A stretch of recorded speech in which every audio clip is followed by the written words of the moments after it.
So I toyed with a number of titles for this talk.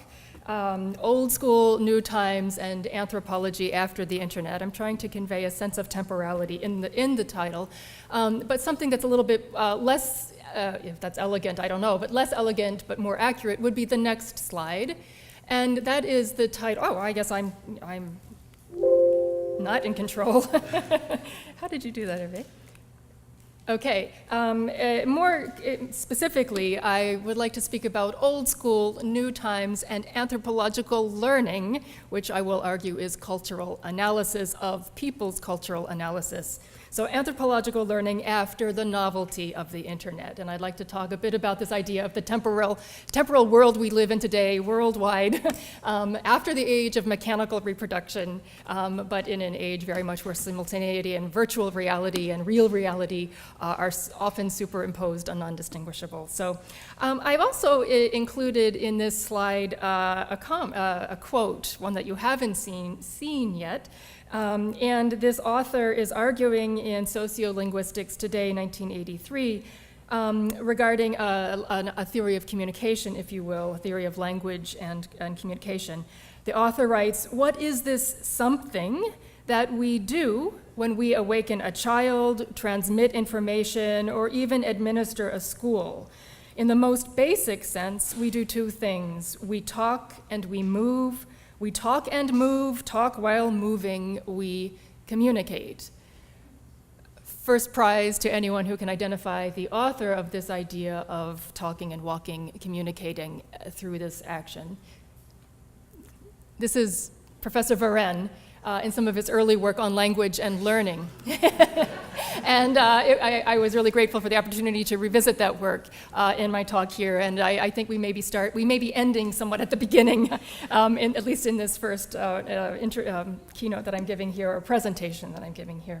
So Professor Varenne asks, does anthropology have or need a theory of learning? And if I understood correctly, his answer was it's a moot point. I'm going to argue that anthropology is a cultural analysis of cultural analysis, and you can call that learning if you want. But I'd like to discuss how and why this perennial question, if you will, arises. I'll do a little history there of the great university, Columbia University and Teachers College. I'll argue in general that by understanding culture as argument and process rather than as habitus or pattern, and by looking at cultural production, as many have, instead of norms, we might avoid reifying culture as that which is learned and instead see culture as learning and doing.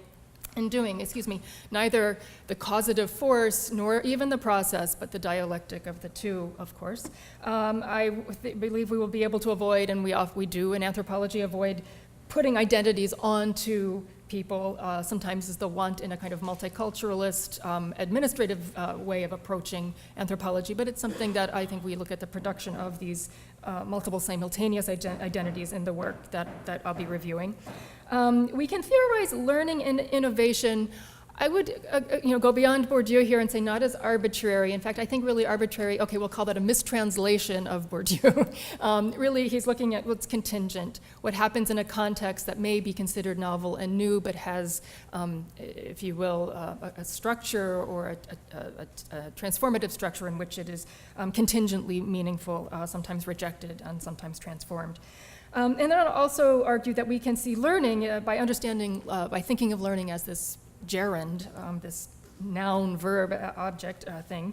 We could see learning as recursive and made through rhythmicity, that is to say, the rhythms of the use of infrastructure, not infrastructure or tools or materials themselves.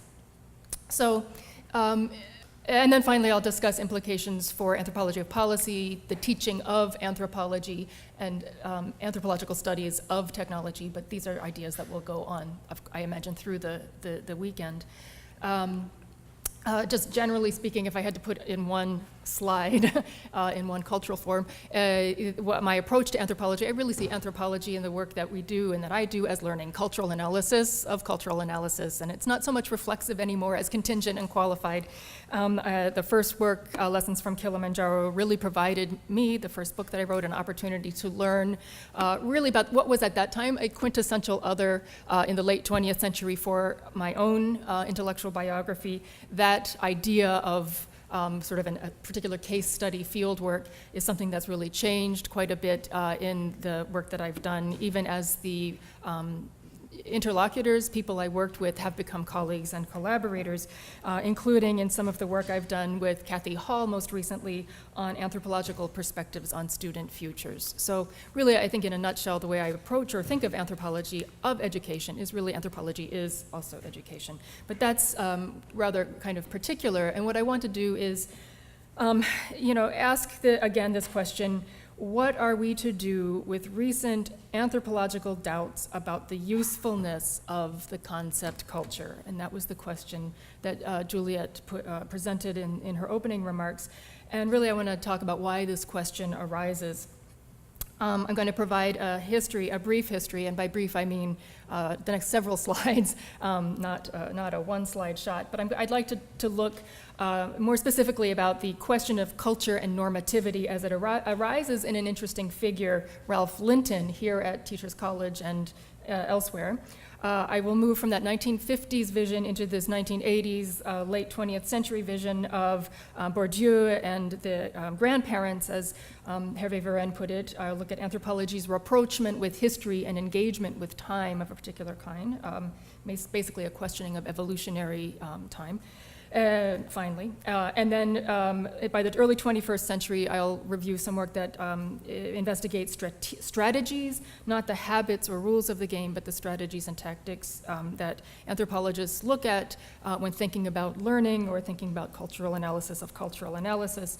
And then I'll focus on today's, 2016, if you will, examples of today's strategic use and analysis of design and innovation. And I think Dean Furman reflected, sort of alluded to this, research and use of design at the same time, research on and use at the same time. And that's exemplified in a couple of current projects that I'll pull forward, not my own at the moment, but others that are central.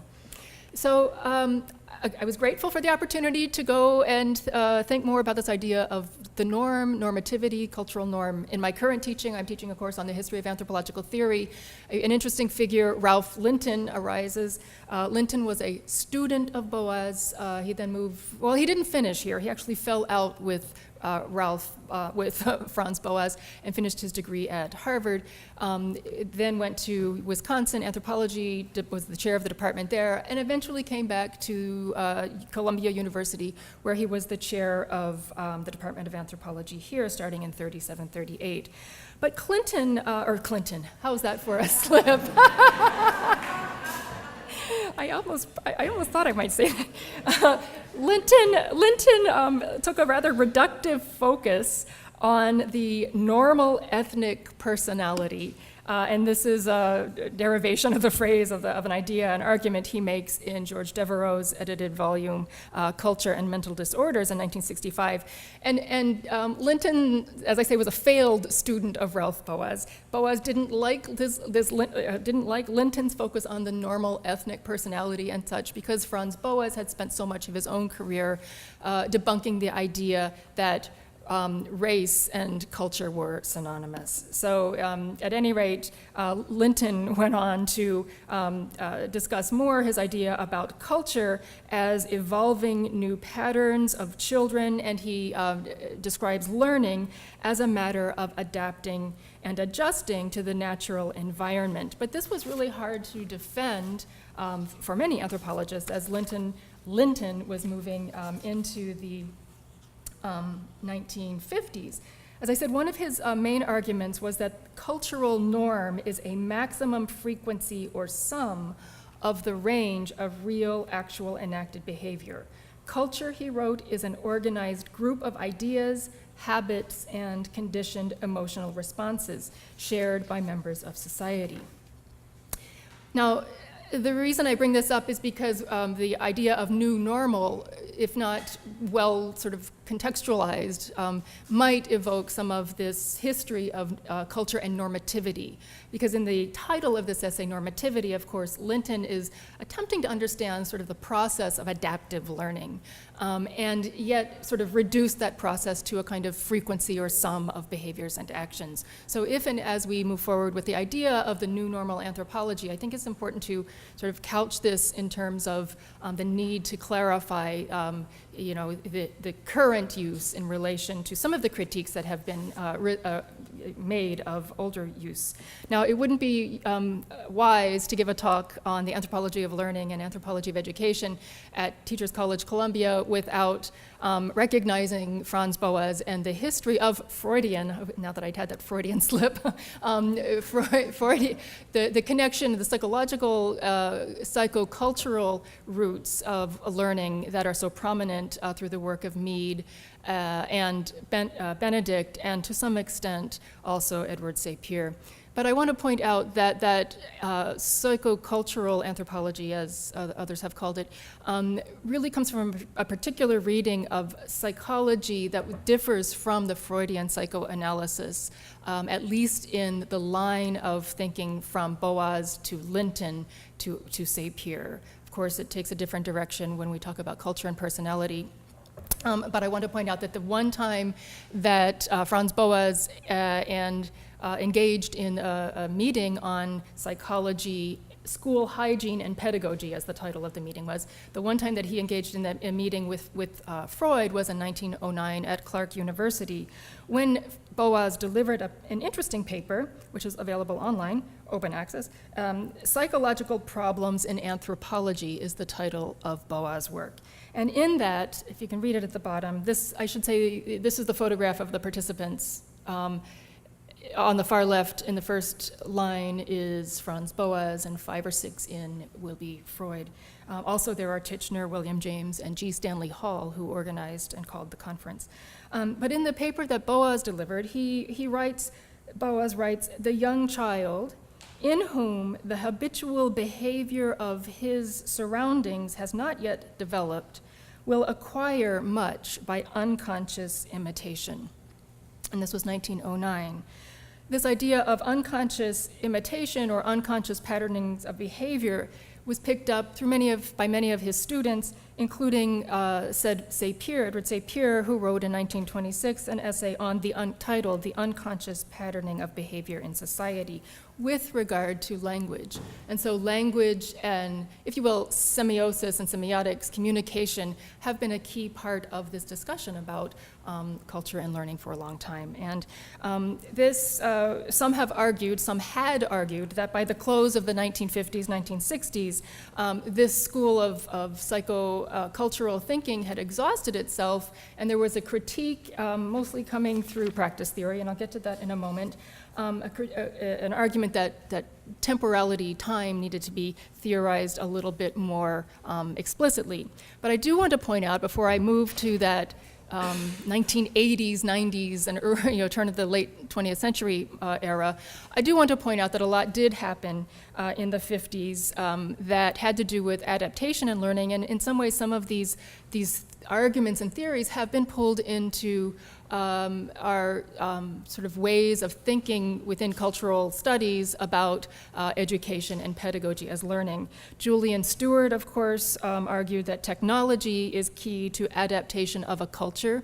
This idea of technology and adaptation to an environment certainly doesn't grasp that interactive mode that is so prominent today in many areas of anthropological studies of education. But it is interesting to know that the technological cause or touchstone was very much a part of Stewart's thinking. And in this late 50s era, there was very much a sense of culture as bounded systems. And I think what we're getting to with this communicative theory of learning that Varenne and others have pulled forward is really much more one of learning and interaction. But we can't forget some of these figures who have really influenced anthropological study, really have influenced science and technology studies, I should say. Leslie White, in the late 40s, argued that the use of symbols and energy are key to the evolution of culture. Leslie White's work is interesting now because we're looking at the energy infrastructure, and so sometimes in STS, science technology studies, we then look at the use of energy, and this is a thread that Leslie White pulled forward. And Bourdieu was very critical of. And then finally, in a very different vein, it's important to realize that Levi-Strauss weighed in on the issue of, if you will, learning, or the way in which sort of the mind-body duality works. And in a very interesting talk here at Bard College, Columbia University in 1972 to alumni, I really am fascinated by the history of Columbia in this area of anthropology. He presented a paper to alumni arguing that structural analysis gets going in the mind because it already exists in the body. And so he's dealing with this mind-body concept and really trying to understand, sort of develop a universal theory of the mind. Well, here comes sort of the children of the 60s, writing in the 70s, 80s, well, writing in the 80s, and thank you, Sherry Ortner, for putting a photograph up on the internet. I pulled it down from that, and I hope I don't iconize this too much in images of the person. But there is a very well-read article, and I'm sure many of you have read it, by Sherry Ortner, Theory in Anthropology Since the 60s, written in 1984, which gives a review, a critical analysis that, if anything, is a canon. Even though she was critiquing the canon, this piece has become sort of canonical, and maybe needs to be updated and rewritten by you. But she's critical of cultural ecology and cultural evolutionism. She argues that agentless structuralism really is more sort of machine-like theory rather than sort of understanding how people are engaged with the real realities around them, and she's more interested in others on looking at analyses of time, of process, of temporality, change, and transformation. So I would just say that Ortner and her peers argued that looking for categories and symbolic symmetries and a universal theory of the mind as learning was itself a cultural phenomenon, right? I like to think of Sherry Ortner as practicing what she preaches, in that she imperfectly reproduced what came before her. Instead of focusing on rules and categories of the anthropological canon, Ortner looked at what people wanted to do and how they did it, at their tactics and strategies. She sought to explain the relationship between human action on the one hand and some global entity that was being called at the time world systems. To do this, she suggested, one had to look not at cultural, she and others suggested not to look not at cultural types or traits or personalities, but to look at resources, including the resource of time. For Ortner, the making of time was key to understanding how people make and learn and are made by culture, and she was not focusing on the epochs or eras of the day, but on these sort of everyday time as constitutive of human relations. And she was also looking at the time, the social time, a time of social history, I should say. Ortner and many others drew on Bourdieu's work to develop the idea of practice theory, a framework through which to examine how people embody, objectify, and partly change through misrepresentation and miscommunication, previously structuring social structures. Bourdieu, of course, introduced the idea of three kinds of knowledge, different from, and I want to mention this because sociologists of education read Bourdieu differently from anthropologists of education. And I think it's important to recognize that anthropologists of education really go to outline of theory of practice for some of these ideas about the dialectic of objectification of knowledge and embodiment of knowledge. And indeed, it was that relationship of objective and embodied knowledge that Bourdieu coined as practical knowledge. So he sets up three kinds of knowledge: phenomenological knowledge or embodied knowledge, objectivist knowledge, truth knowledge, and really the practical, which is a dialectic of those first two. So Bourdieu's focus was on the practical knowledge, and he also focused on time. Time, he argued, is a resource of exchange, and the ethnographic gaze, if you will, or the anthropological focus can be on the tempo of exchange, of relations, of media, of materials, and of ideas.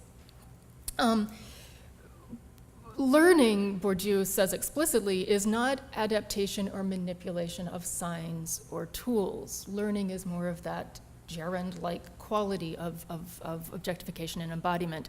And he explicitly criticizes this Harris idea of the use of tools to adapt to environment as a form of learning. Bourdieu also argues that agents control the interval between obligatory moments of daily interactions, and that interval of control is the temporality of exchange. Education, he argues, is not, this is I think chapter 3 or so, is not a symbolically structured environment whose education is a symbolically structured environment whose tempo of exchange does not attain at the level of discourse in non-institutionalized settings. So he's really not looking at schooling in Outline of a Theory of Practice, but in these non-institutionalized settings. Okay, so two key works draw on this in very interesting ways with regard to anthropology of education. And Bradley Levinson, Doug Foley, and Dorothy Holland's piece of edited volume on the cultural production of the educated person, and they have an excellent account, 1994 or 6, I believe, of learning as cultural practice, both inside schools and out. Another work that sometimes doesn't get picked up quite as much, but I think has a very interesting way of engaging with learning, not as education or schools as such, but learning as identities and practice, is the work of Holland and Lave in the 2001, I believe, volume, History in Person. And Holland and Lave focus on, as I say, identities and practice, or subjectivities of people, and the ways that subjects problem solve through everyday manipulation of science and practices. This, I think, is now almost the canon in anthropological approaches to the study of education. Now, Holland and Lave, for some reason, never use the word education or learning, but what they're showing really is the cultural production of the historical subject, as that subject is made through ongoing struggles and interaction. And unless I'm mistaken, the only mention of learning or learn that comes in their introduction is when they write, almost in passing, that listeners learn about political parties through signs, or through songs. Instead of taking up practice as learning, they talk about enduring struggles that extend in the larger reaches of time and space of subjective and subjectivized history. Most of their framework orients time and cultural production, or what they call contentious practice, toward the past, history. And their analysis focuses on how previous time gives rise to present day, simultaneous, multiple competing, dystopic subjectivities. But there's a really interesting chapter toward the end. All of that's fascinating. The volume warrants a lot of attention. But there's a really interesting chapter toward the end that turns that subject of struggle and person-making forward. And that chapter is by Lisa Malky. Many of you are, I know, aware of Malky's work. Malky writes that both history and the future, if you're going to take sort of a chronological past, present, future orientation, both past and the future are imaginative constructions built out of people's perceived realities. So when we start thinking about how does anthropological analysis look at people's cultural analysis of time, it's not only the sort of accumulation of the past and struggles of the past that people are making sense of in the present, but also a particular anticipation of what's coming next. Not to say that the future is known or predicted, but that the present is very much future-oriented. And I think particularly, well, of course, Malky focuses on Rwandan genocidal victims' social imaginations of the future. And you may say that topic has very little to do with learning and education, and maybe it doesn't. But it's very interesting to think about schools as formal sites and education as these temporalized sites where people engage with preparing themselves for ongoing interactions. And so I've been sort of influenced recently by a doctoral dissertation student's work, Christina Cappy, who is writing about the making of the South African nation into the future, when she writes that a theory or theorization of the future is necessary for the anthropological study of education because schooling is a mechanism through which ideas about problems, resolutions, and the future are concentrated.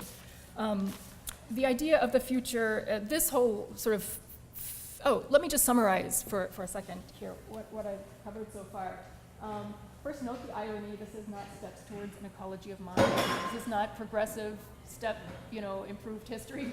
This is the PowerPoint slide that was a template that I just shoved stuff into. Okay, so that's what that is. But let's just sort of, it's visually interesting.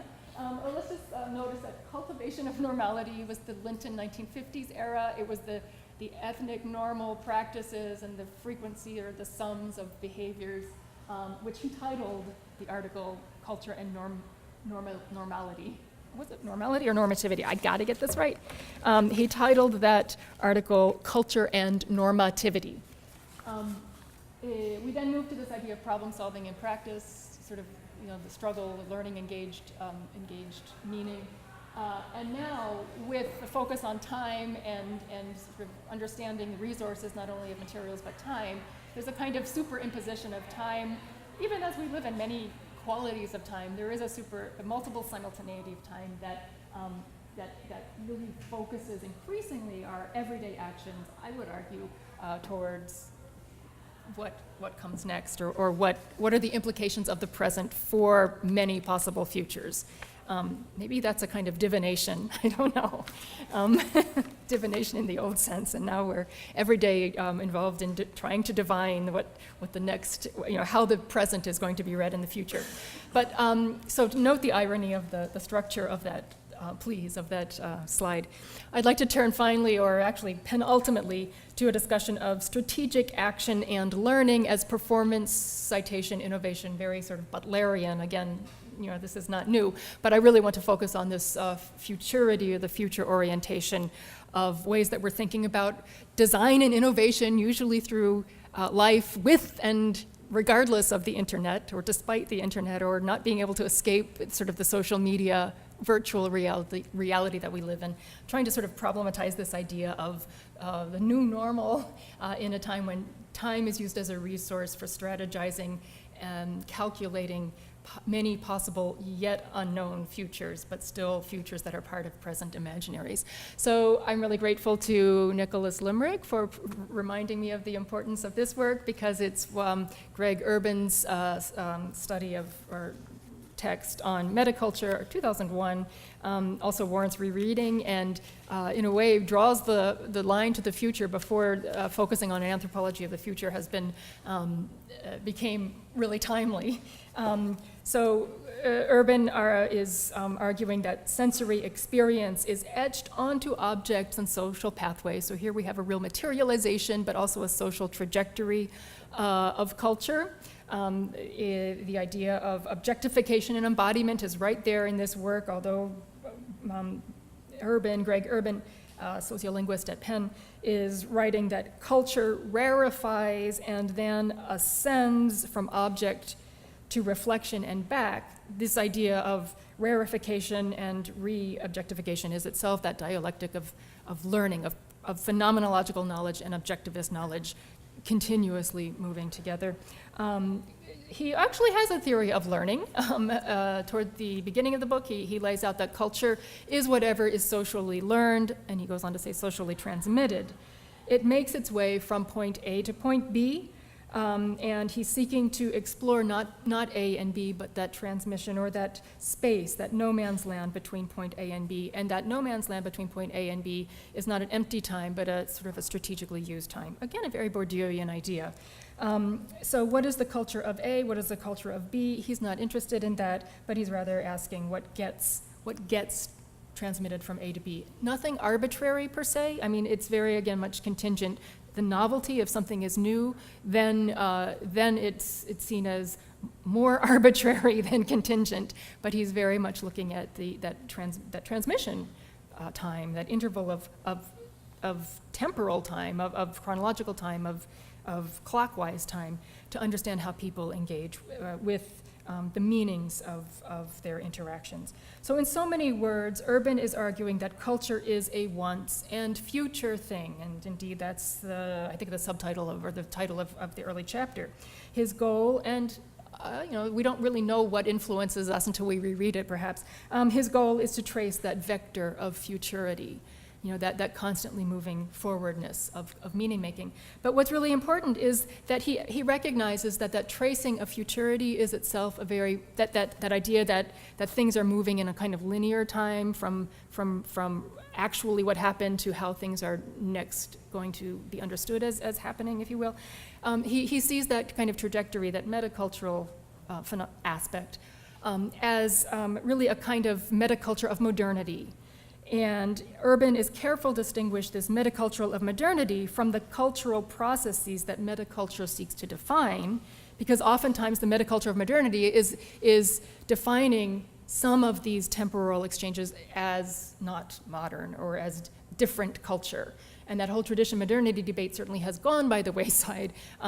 Why? And I will argue it's gone by the wayside because the immediate sort of recursivity of temporality through technologies and the way we use, but more how we use time in relation to the technologies that are at hand. So Urban argues that the kind of movement that modernity stimulates, and modernity is a kind of metaculture, is crucial to the reproduction of culture in what he's referring to Benjamin, what Walter Benjamin called the age of mechanical reproduction. So, in the early 21st century, sorry, I don't want to temporalize it as sort of epochal, but Urban is saying, there's a kind of, time sense that if it's not mechanically reproduced, it's not modern, and that there's a metaculture of modernity that he's aware of that has to do with the valuing of the original as authentic and the reproduction as less authentic.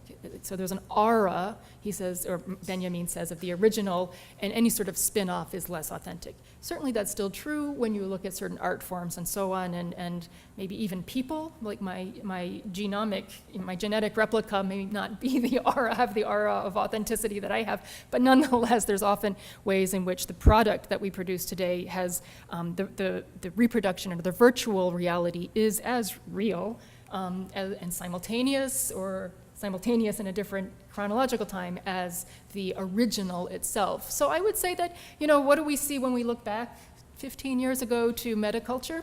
And the future and the idea there of looking at futurity and ways that people sort of learn through that space-time continuum. It's interesting to notice to observe that we don't live in an era of only in an era of mechanical reproduction today. The real thing is sometimes. Is the real thing more real than the virtual? Is sometimes the virtual more real than the real thing? I'm often surprised when people ask me, where's my web page, as though I don't exist without a web page or without a personal web page. So what I'd like to do in the final part of this talk, and I think I have maybe 5 minutes left. Do I have a time? How much? 10, even better. What I'd like to do in the last 10 minutes is move into the section on the way that through innovation and design of contemporary forms or more recent forms, we think of the strategic use and analysis of design and innovation. And I'd like to look at sort of how we can think anthropologically about the use and analysis.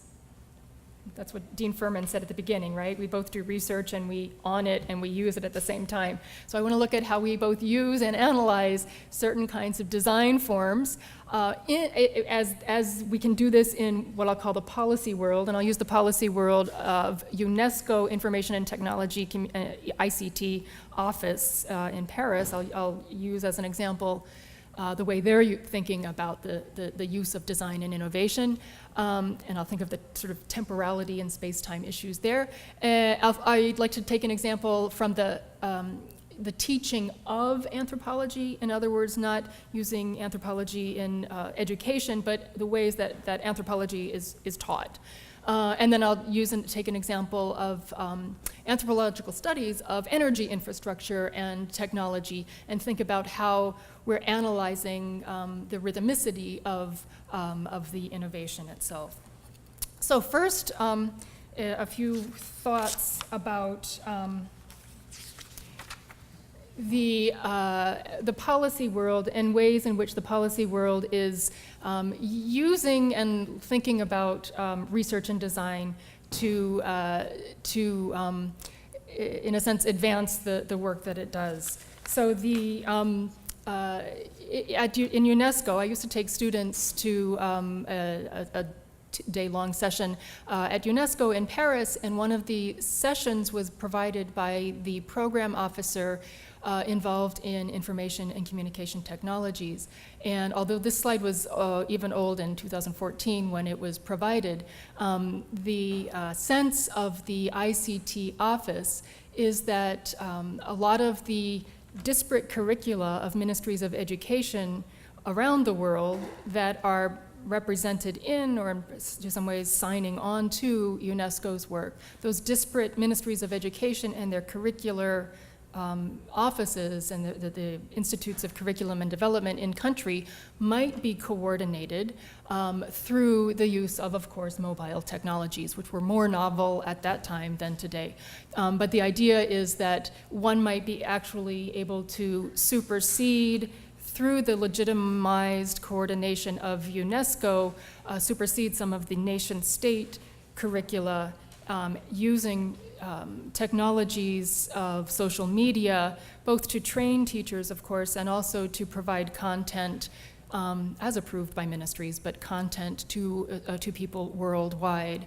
And so arguably then, learning here is the routinization, and because of the funding structure in UNESCO, a lot of the direct funding that ICT was receiving and is receiving comes not only from member state contributions to UNESCO, but also from Safaricom, or I'm blanking on the names of these companies, the Finnish or the Scandinavian company, and others, providing resources to UNESCO offices so that they might also supply these learning options to students worldwide. So I'm arguing then that learning here is a routinization and a commercialization of social media for purposes of resource management, efficiency of delivery, all of that, yes, to be sure, possibly also for purposes of supra-governmentalization. I think this might be a little stretch because this is, in a way, the ideal of a UNESCO, maybe even an unstated ideal of a UNESCO ICT office. How it actually works in practice might not be this sort of supra-governmentalization, but structured into the office's use of social media for coordinating teacher education and technology for the distribution of curricula and materials to students worldwide, arguably might be a form of supra-governmentalization. Next, I just want to take a look at ways in which learning is, ways in which anthropologists are thinking about learning as design and innovation in the very teaching of anthropology. And I want to point out, there's a very interesting essay article by Danny Miller and others in the September-October 2016 issue of Anthropology News, the AAA American Anthropological Association newsletter, titled "Why We Post: Teaching Anthropology to the World." And I think this essay, the essay that his team of, I believe, 9 or so researchers, although it's his team of 9 researchers, which is collaborative to be sure, but structured through University College London, the team of researchers is sort of patterning research simultaneously around the world in X number of different locations, also producing that research in X number of different locations, and then producing media that can engage publics with that research in X number of worldwide regions as well. So Miller and Danny Miller and colleagues write that the good news is that if you work on digital media, you can also appreciate that there's a whole new slew of ways in which we can engage temporarily, simultaneously, or even through registering and archiving MOOCs, if in fact, it's an empirical question whether people will go back and read archived MOOCs or archived digital courses, but certainly the idea is that in preparing it, there's a reach and a strength that the discipline of anthropology can capitalize on, not profit on, but can maximize in order to grow the field and the discipline of anthropology. So while this is not an anthropological study of learning per se, I'm pointing it out because it sort of demonstrates ways in which anthropologists think about the teaching and learning of anthropology using new design and innovation. And so the question is how people use digital media and how anthropologists use that media to build a field. He as much as alludes to the fact that there might be a kind of queasiness, probably I think it's an allusion to the sort of hegemony, use of technology for imperialism, one might have said in the past, but there is certainly a global anthropology and worldwide anthropologies that are being both used for research and for disseminating knowledge that I think presents an interesting topic for discussion in the context of learning and innovation under the new normal anthropology. And then the last example I would like to give is an example from the UK equivalent of the AAA newsletter, and that UK equivalent is the Anthropology Today journal, magazine really, that has a whole special issue on infrastructure and anthropology of energy and infrastructure use, which really fits under the issue of design and innovation. And scholars, this builds on a conference in the UK a couple of months ago, I think it was in February or March, but several of the articles deal with the issue, and one in particular by Jalas and colleagues examines the ways in which Finnish communities, the site is Finland, they extrapolate from that site pretty largely, but the site is Finland, how people use technology and how that technology is structuring time and life. They argue that the effects of new technology are multidimensional. Apart from saving time, that is to say, apart from using geothermal energies and technologies to save time, people create these technologies, they argue, these technologies create new expectations and require new actions such as servicing the technology. So their focus here is really on again, not the infrastructure itself, but the ways that people engage with the infrastructure in the context of other rhythms of life that they are more familiar with, and that they layer sort of more moral values onto.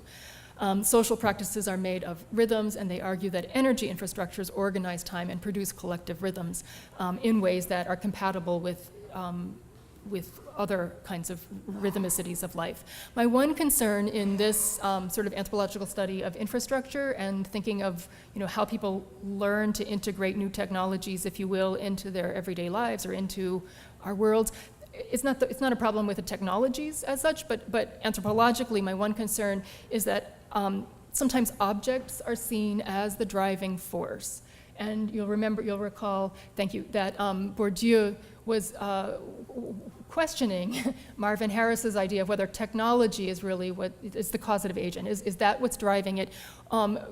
Even in sort of anthropological studies of infrastructure as exemplified or illustrated, and there's more to the study than I'm presenting here, so I'm illustrating a part.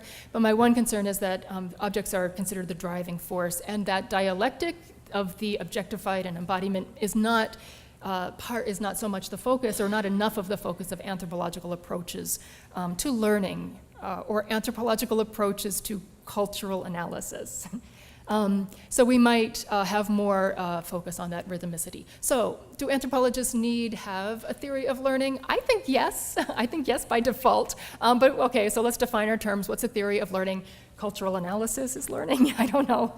That's certainly more of a tweetable phrase than a fully argued idea. But in fact, anthropology itself is really about that process of, I'm going to say it again, objectification and embodiment, which is a a context of a way of thinking about learning, I would argue. So to me, the short answer is yes. And really the question is, why are we still answering this question? Well, because it's always interesting. It's always interesting to think. But I think another reason we keep asking this question is because much of anthropology has been teleological, has been sort of seen, well, how can anthropology tell us about how people use technology? Are they learning from it or not? Maybe that's not the best way to go. Maybe that's not even the way really anthropologists have gone. But sometimes that sort of end game is a part of what is sometimes used to court funding, perhaps, in some of the studies of infrastructure. I don't know. Much of anthropology is reductive. People in Finland do this. Of course, there's a qualification that this is an example of possibilities. But we bristle against this idea that, American suburbans do this, even though that's an example, certainly of possibilities in a particular domain. Anthropology is sometimes still seen as ethnocentric. Maybe these aren't, contemporary readings, and maybe our history haunts us. Anthropology is sometimes seen as universalizing, at least when we think of the Levi-Straussian legacy that still sort of sees anthropology as developing a universal theory of the mind. That's not really something that we do in anthropology, or at least that's so prevalently published, I should say, and it has been certainly inspiring, but not that sort of universalizing theory hasn't been as specifically incorporated into the practice of anthropology. And I would argue that most of the anthropology we're doing is not this. So by focusing on culture as argument and process rather than as habitus or pattern, and by looking at cultural production instead of norms, anthropology can and might avoid refiguring culture as that which is learned, might avoid producing identities and projecting them onto people, might be able to theorize learning and innovation as contingent, and might also conceptualize learning as recursive and made through rhythmicity and that idea of temporality, both the history in the person and the way the person is imagining the possibilities, as Malky put it at the end of that work, is really, I think, key to ways that we might approach in this meeting. And I'm so interested and happy to learn in the next day and 2 days now from the rest of the meeting. Finally, I want to close with the quote from Varenne at the beginning, which is prescient and I think really keeps us moving forward. We talk and we move, we talk and move. Simultaneously, we communicate. So the strand that anthropological studies of education have produced through TC College and the work that everyone is involved in, I think is really inspiring and warrants a very, very wide audience. I really appreciate your time and thank you very much.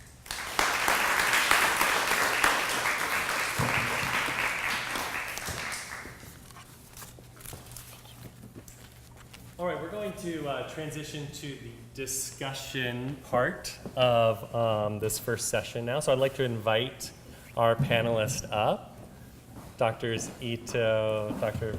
Richardson, Bruna, and Dr. Varenne. Starting with Dr. Ito, we're going to have each panelist take about 5 minutes to give a response, and then we'll open it up a little wider between the panelists to discuss, and then we'll open it up to the room. So I'll go ahead and turn over the first response to Dr. Ito. Thank you.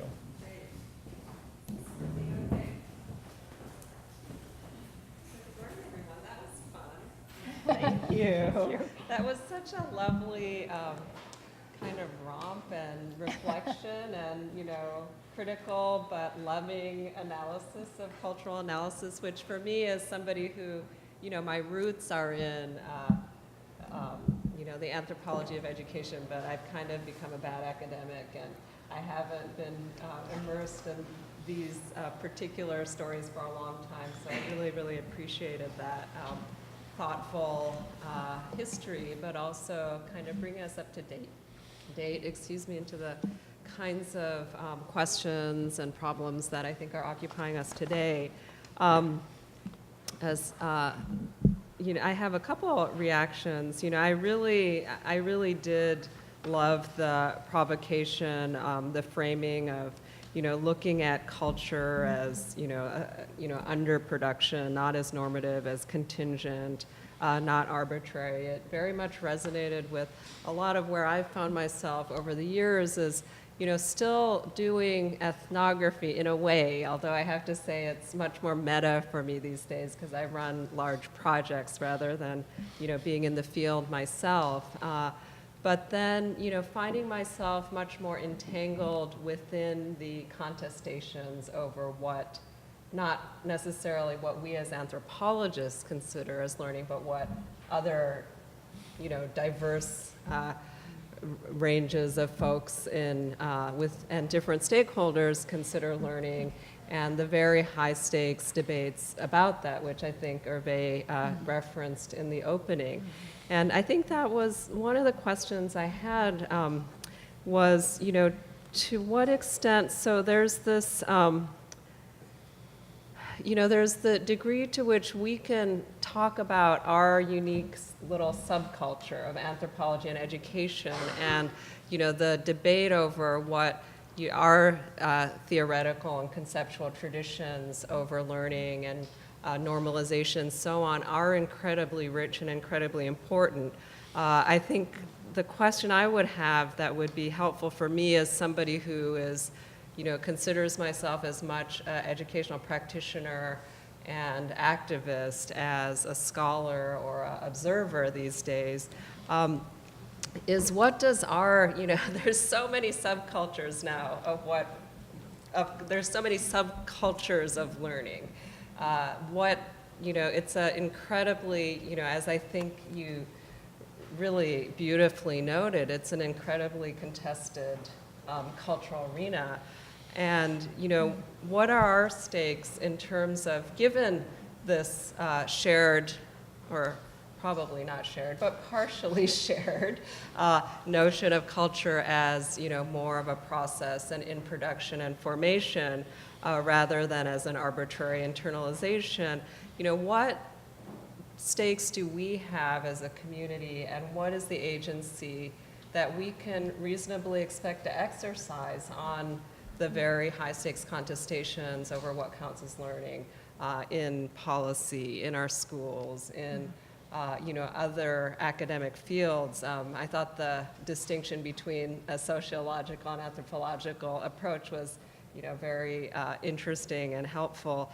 So I would be really just interested in hearing your reflections on that.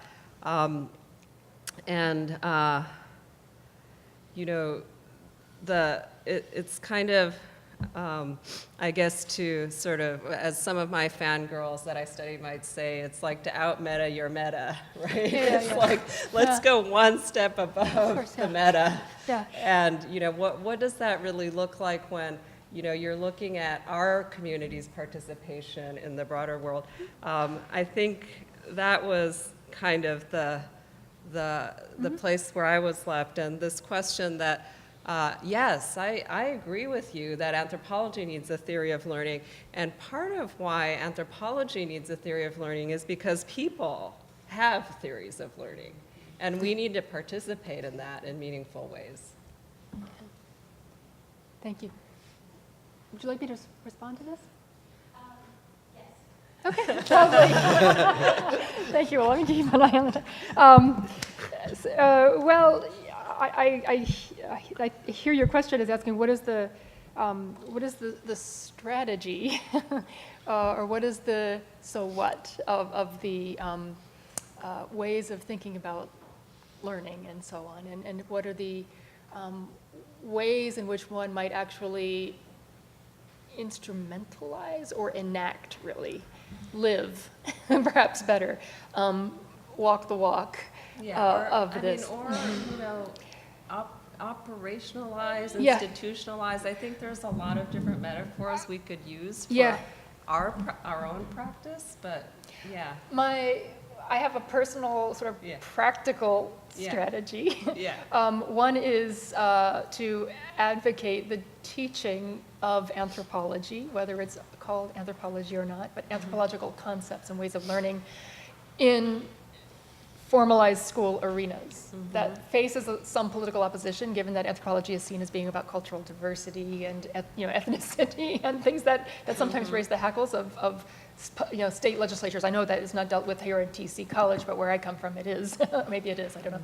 But so there's sometimes the sense that anthropology isn't relevant to 21st century life. It could not be any more relevant given the way that anthropology looks at the meta that your teen fans, I guess, are no, we all know this. Right. And so the question has to be, what is the value of really understanding those many ways of making arguments and enacting those arguments?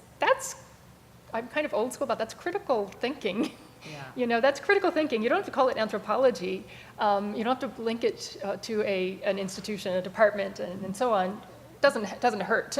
Now let me say more on that. So that the practical strategy is really teaching anthropology, whether it's called anthropology, because of course the UK just got rid of its, basically outvoted the idea of teaching anthropology in secondary schools. So it's been tried and so on and so forth in lots of places. But secondarily, there's really an institutionalized, this is where you're going to love this one, Eric. There's an institutionalization of strategy, and that is a very sort of a disciplinary, even if it's multiply understood, but a disciplinary institution, a defense, a loving defense of the value of this work, and a recognition of the changing history of anthropology. I mean, anthropology has a horrible past in Victorian evolutionism, which is still modeled for the public in exhibits. So let's teach those exhibits. let's use that and pull it in, and also keep anthropology alive in the sense that it's a critical practice. It's critical thinking. And so I think two ways, sort of strategically inserting it into into formal school curricula, whether it's called anthro or not. There's all sorts of, interesting ways that universities can creatively engage the public with anthropology, and you do. I mean, that's what's being done. This project that I mentioned on the teaching of anthropology may be another way as well, although that one is already institutionalized within a particular funder's idea about, using Future Learn and other platforms to disseminate those more than anthropology. So I think it's the combination of practice and institutionalization. Great, I appreciate your question. Thank you. Maybe I can ask that. Is this okay? Yeah, Is sure. this the format? Okay. Yeah. Because I have a similar question, but I think it takes it in a bit of a different and importantly different direction. So the question that I wrote was, how do we reconcile the legacy of anthropological contributions or anthropological approaches to culture that have led us to understandings of culture as contingent and something that we describe and not prescribe, right, or put identities onto, as you talked about? How do we reconcile that with social justice understandings and activities happening on our campus, particularly in this historical moment? So it's like this idea of it being, is it a luxury in these times? Is it a necessity in these times? So if I go back to my campus, for example, where we have young people engaging in Black Lives Matter movements, how do we then reach them with the message that we're not interested in putting identities onto people when in fact the projection, right, the reclamation of, in this case, a particular identity is at the heart of changes that they're trying to promote. So this comes not so much from a theoretical place, but actually like practically. How can we in our campuses take these understandings back and be helpful to faculty and youth that are trying to make changes on campuses and in larger culture? Right. Well, without denying that there's an objectification of ethnicity that is projected onto, that is operationalized in the world, everywhere, and that Black Lives Matter is a manifestation and a contribution to undoing that, I have a practical strategy. Yeah. You know how so much of this younger generation, at least than I, are doing away with gendered pronouns. I would like to do away with the us, them. I would really like to sort of go back to a humanistic idea and recognize that the us-them is produced in a particular, and is mobilized in a particular social context for political purposes of all kinds. So when it comes time to teaching and even engaging or taking back ideas and concerns that there are normative, ethnic, whatever, Linton said, that Boas found so offensive because he was really trying to undo that German ethnicity that was at the time so demonized, vilified in early 20th century mainstream America. Anyway, is really get away with that us-them. I mean, this is a humanistic science, if you will, or this is a humanistic practice. And so, both through the teaching of anthropological concepts, the institutionalization of the discipline, and its relevance for everyday and professional lives, I think language matters. We talk and we walk and we communicate, and so I am way too much a product of the old anthropology of studying the other, that it's taken me 20-some years to, I was put into that even when I went to the field, I was a them already, and it's taken a generation of work through education, really, through the formal systems of schooling and the institutions that we share worldwide, including global capital and governments, to begin to actually be able to structure or to restructure what used to be a division between the them. I work in East Africa, where that was the quintessential place to work, where I was schooled in the 90s. But the us-them is not, a useful concept. I think people, and I had a colleague even way back in graduate school who would always bristle, who is the we in anthropology? Who is the we in the ways that we think how we can be relevant? I mean, we just are. And so just to That's not follow, really- because Yeah. this is something I really struggle with. I'm a multicultural teacher educator, so I straddle.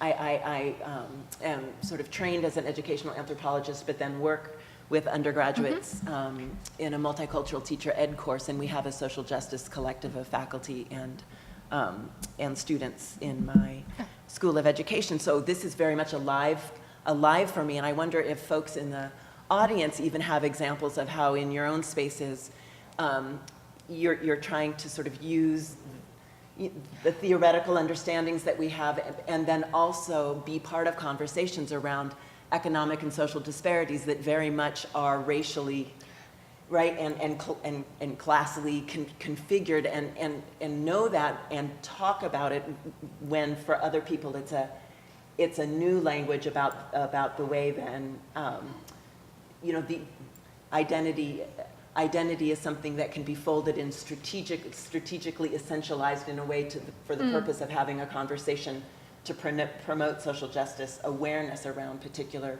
material realities, but then take it back out. And so that's just the way I've been thinking about it. But if anybody in the audience has real practical examples of things that they've done or practices that they've employed that have had these conversations successfully, I found it difficult. It can feel contentious, and I think we're actually all on the same page. Yeah. But the histories and the language, I think, gets in the way. The histories and the language and the assumptions. I wasn't prepared to sort of think through this, but I think it's an interesting question that there are a lot of presumptions in the ways that we use language, including the use of gendered pronouns, including the use of how we are identified or identify with certain things. And I guess a lesson that I've learned, if you will, across the 20-some years that I've been working in a very othered and yet now global world is the lesson of not presuming identity based on phenotype and of any kind, right? And so, how people are culturally marked by virtue of where they've lived may resonate for some in some ways that are belied by what a person looks like. What kind of dangers does a person present? And I think that, we live those biases and prejudices.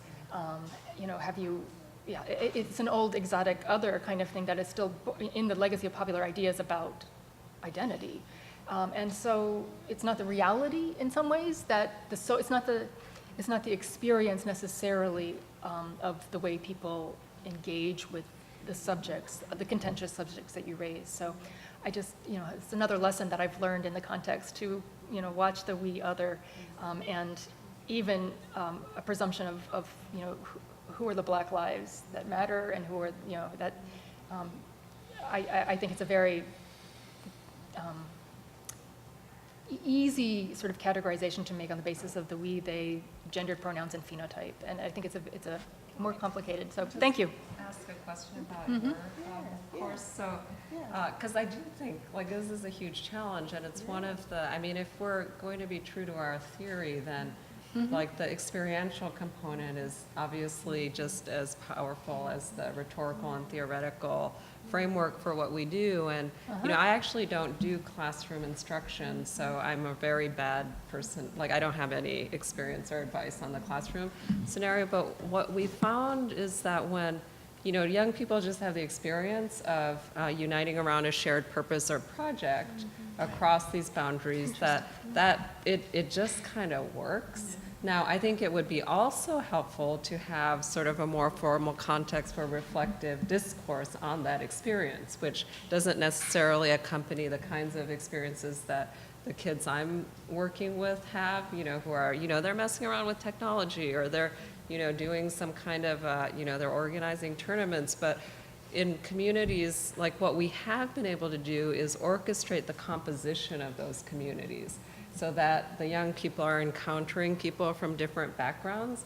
And if they have sort of a shared interest and affinity, the other stuff starts to fall away. And I found that personally to be very powerful, that it's sometimes putting the focus, it's maybe not an explicitly justice-focused project, right? It's about maybe a community thing or a tech interest or creative production, but just by virtue of having them united on a shared purpose has been that's been incredibly wonderful to see. And I'm curious if there's ways that I feel like we should be building bridges, you know what I mean, because there's some complementarity to folks who are explicitly figuring out how to talk about justice and difference, and then these environments that are kind of happening where kids are encountering difference. Yeah, not to belabor the point too much, because I have other questions, but I do really feel and also because I'm a parent of teenagers, so I'm aware about how I think for young people navigating these questions of how to talk about identity, because on the one hand they're encouraged with intersectionality to sort of see it as very dynamic and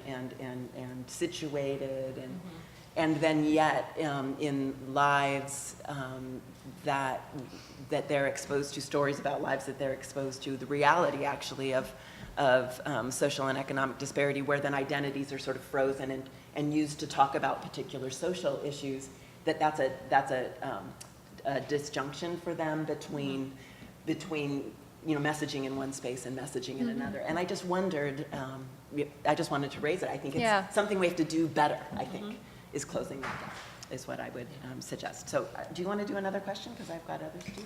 Oh, I don't know. Do you get to hear the next question? I don't know. It depends which hat I'm putting on.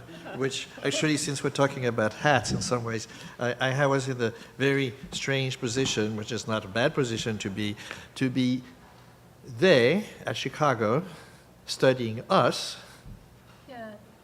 then writing a dissertation in a book that only makes sense among us, they, so that I never knew whether I exoticized America or the contrary was completely taken over by it. That depends on who you talk to. My father tried once to translate my dissertation. He said it was untranslatable into French. That was not a compliment. That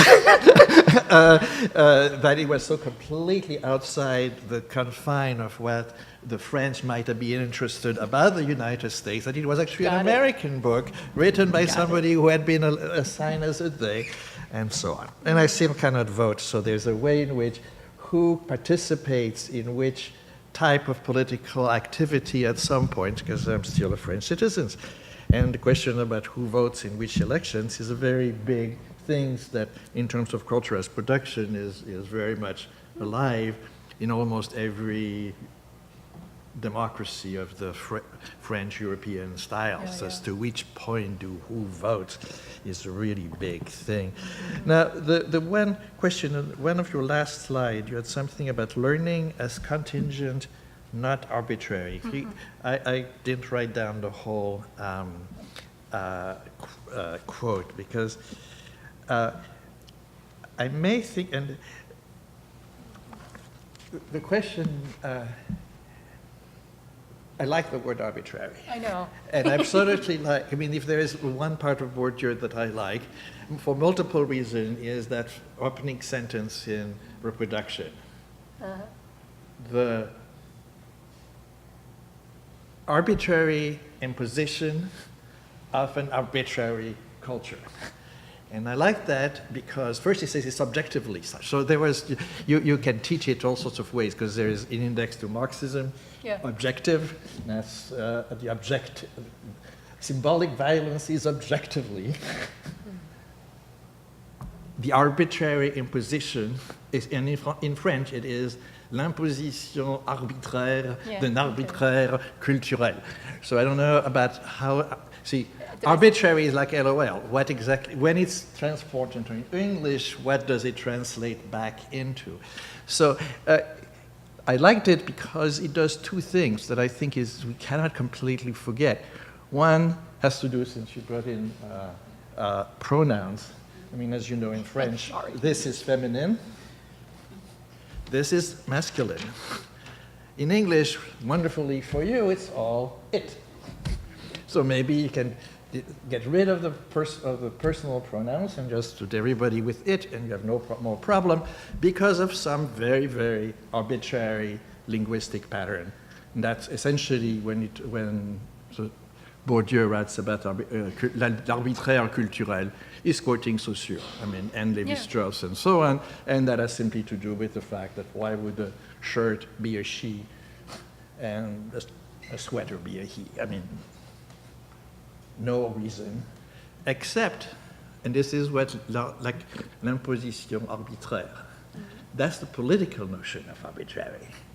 Well, somebody told you that. You don't have any choice. This is the way it is. And I'm going to punish you if you don't do it right. So if you learn French, your French teacher is going to slap your head if you say le chemise, no? Because it's a la chemise. Why? Don't ask. This is what it is. So there is something in that concept of arbitraire, both that the fact that, I mean, why should it be, etc. But then also in his thing, the political aspect of it. So that, and also if I want, I mean, I'm not a great Marxist, so I don't want to like you do with the contradiction aspect in Marxism. But to me, very much what I've been called about the cultural production, the shift, has to do with that moment where somebody realizes that really doesn't make sense. Or it hurts some people, or something like this. And so at that moment, there is a doubt, which may be an occasion for learning or for analysis. So Mercy, what's wrong with the word arbitrary? Well, okay, it's a connotation. Okay, well, that's exactly what I like to... And in a way, there's a political strategy to calling something arbitrary, which I think you just said in the imposition of the arbitrary, there's a politics. So if you want to call something arbitrary or novel, as Urban is putting it, what constitutes something novel or new or arbitrary, sort of random? I think while Saussure and Bourdieu may be pointing to the particularities of calling la chaussure, whatever that is. There is still a chain of significations, a chain of meanings in which that has meaning. So if I were to say le chaussure, that's not arbitrary. No, it's not arbitrary. It's very very possible. It's possible, but yeah. Because it's actually wrong. It's not arbitrary. It's actually wrong in the context of the chains of signification that have encoded the fact that La Chaussure is La Chaussure for so many reasons. Not that it is inherently or naturally La Chaussure, but I just think that what we call arbitrary or even novel is, as you say, and even Bourdieu as well, a political strategy. That's exactly what, Yeah. I mean, that essentially, I think that's the part I like in that quote from Bourdieu. I get is it. that the culture arbitrary, which preceding generation of anthropologists might have thought, well, is normal, and we learn it early, and we don't know, is actually also a political act, and this is why Yeah. the gender pronouns, which the old school grammarians used to say, oh, well, it's just arbitrary, just get used to it. Man means human being, and that Yeah. was it, and then eventually it's not. Right. So It's it it was a political struggle to change actually the cultural arbitrary, yeah. Yeah. which worked given the affordances of English. Might have not, it's really harder in French, But though it- they try. The example of language as being Yeah. used to change all of culture is Yeah. a little, it's one aspect of culture. I really like Mimi's idea of sort of structuring the structure of learning and It's sort of almost getting like around a this. term like not natural or not inevitable feels better to me than arbitrary because it doesn't recognize the cultural historical circumstances in which the structures were built up, because it's totally That's operationalized and institutionalized. It's embedded within structures of power. Like if you take the concrete example of what counts as learning, it's not really arbitrary. It was kind of a result of, very specific historical, socio-cultural circumstances. So to call it arbitrary makes it feel like it's a little bit more flimsy than it actually is. It's actually not flimsy at all. Like if you take the regime of testing or something, it's formalized, institutionalized, operationalized, and highly engineered. So, I think that's where you can talk about intentionality, but, to denaturalize these things is incredibly important, right? But then I think it goes much too far to say they're somehow can be changed just because we think they're wrong, which is obviously not what anybody believes, so.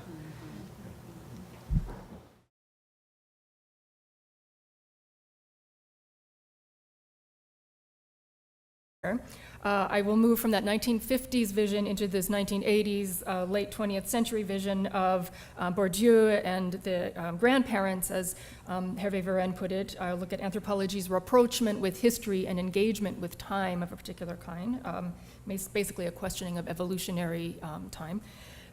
Finally. And then by the early 21st century, I'll review some work that investigates strategies, not the habits or rules of the game, but the strategies and tactics that anthropologists look at when thinking about learning or thinking about cultural analysis of cultural analysis. And then I'll focus on today's, 2016, if you will, examples of today's strategic use and analysis of design and innovation. And I think Dean Furman reflected on, sort of alluded to this, research and use of design at the same time, research on and use at the same time. And that's exemplified in a couple of current projects that I'll pull forward, not my own at the moment, but others that are central. So I was grateful for the opportunity to go and think more about this idea of the norm, normativity, cultural norm. In my current teaching, I'm teaching a course on the history of anthropological theory. An interesting figure, Ralph Linton, arises. Linton was a student of Boas. He then moved, well, he didn't finish here. He actually fell out with Franz Boas and finished his degree at Harvard, then went to Wisconsin anthropology, was the chair of the department there, and eventually came back to Columbia University, where he was the chair of the Department of Anthropology here, starting in 37, 38. But Clinton, how's that for a slip? I almost thought I might say that. Linton took a rather reductive focus on the normal ethnic personality. And this is a derivation of the phrase of an idea, an argument he makes in George Devereux's edited volume, Culture and Mental Disorders in 1965. And Linton, as I say, was a failed student of Ralph Boas. Boas didn't like didn't like Linton's focus on the normal ethnic personality and such, because Franz Boas had spent so much of his own career debunking the idea that race and culture were synonymous. So at any rate, Linton went on to discuss more his idea about culture as evolving new patterns of children, and he describes learning as a matter of adapting and adjusting to the natural environment. But this was really hard to defend for many anthropologists, as Linton was moving into the 1950s. As I said, one of his main arguments was that cultural norm is a maximum frequency or sum of the range of real, actual, enacted behavior. Culture, he wrote, is an organized group of ideas, habits, and conditioned emotional responses shared by members of society. Now, the reason I bring this up is because the idea of new normal, if not well sort of contextualized, might evoke some of this history of culture and normativity. Because in the title of this essay, Normativity, of course, Linton is attempting to understand sort of the process of adaptive learning, and yet sort of reduce that process to a kind of frequency or sum of behaviors and actions. So if and as we move forward with the idea of the new normal anthropology, I think it's important to sort of couch this in terms of the need to clarify the current use in relation to some of the critiques that have been made of older use. Now, it wouldn't be wise to give a talk on the anthropology of learning and anthropology of education at Teachers College Columbia without recognizing Franz Boas and the history.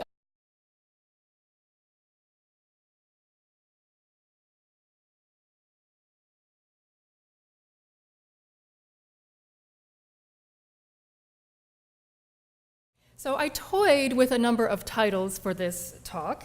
Old School, New Times, and Anthropology After the Internet. I'm trying to convey a sense of temporality in the title, but something that's a little bit less, if that's elegant, I don't know, but less elegant but more accurate would be the next slide. And that is the title. Oh, I guess I'm not in control. How did you do that, Hervé? Okay, more specifically, I would like to speak about old school, new times, and anthropological learning, which I will argue is cultural analysis of people's cultural analysis.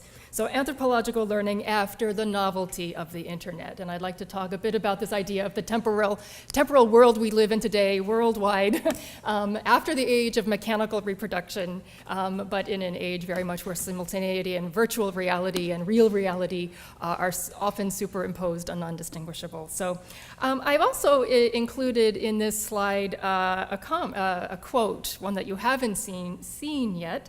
And this author is arguing in Sociolinguistics Today, 1983, regarding a theory of communication, if you will, a theory of language and communication. The author writes, "What is this something that we do when we awaken a child, transmit information, or even administer a school? In the most basic sense, we do two things. We talk and we move. We talk and move, talk while moving, we communicate." First prize to anyone who can identify the author of this idea of talking and walking, communicating through this action. This is Professor Varenne in some of his early work on language and learning. And I was really grateful for the opportunity to revisit that work in my talk here, and I think we may be ending somewhat at the beginning, at least in this first keynote that I'm giving here, or presentation that I'm giving here. So Professor Varenne asks, does anthropology have or need a theory of learning? And if I understood correctly, his answer was it's a moot point. I'm going to argue that anthropology is a cultural analysis of cultural analysis, and you can call that learning if you want. But I'd like to discuss how and why this perennial question, if you will, arises.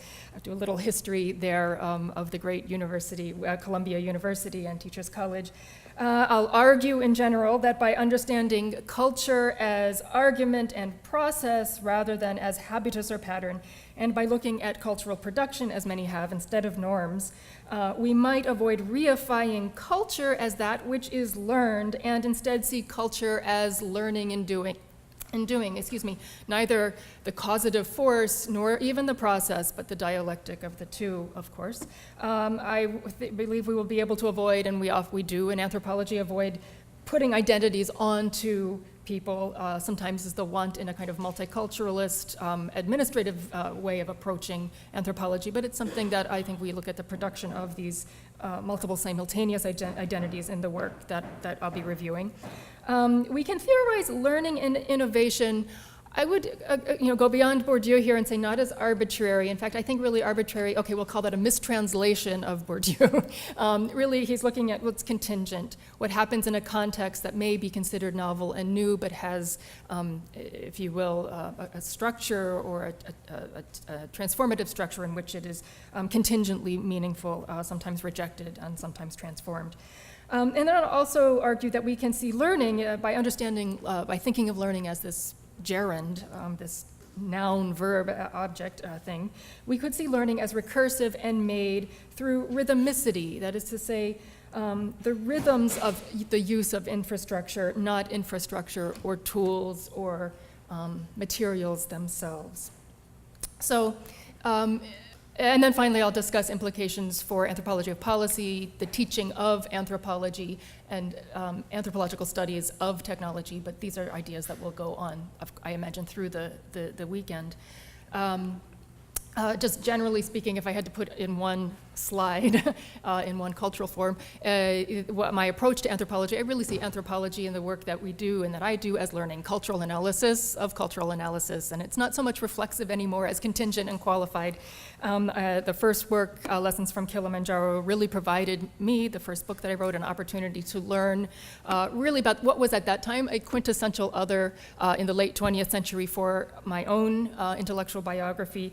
That idea of sort of a particular case study field work is something that's really changed quite a bit in the work that I've done, even as the interlocutors, people I worked with, have become colleagues and collaborators, including in some of the work I've done with Kathy Hall most recently on anthropological perspectives on student futures. So really, I think in a nutshell, the way I approach or think of anthropology of education is really anthropology is also education. But that's rather kind of particular, and what I want to do is ask again this question: what are we to do with recent anthropological doubts about the usefulness of the concept culture? And that was the question that Juliet presented in her opening remarks.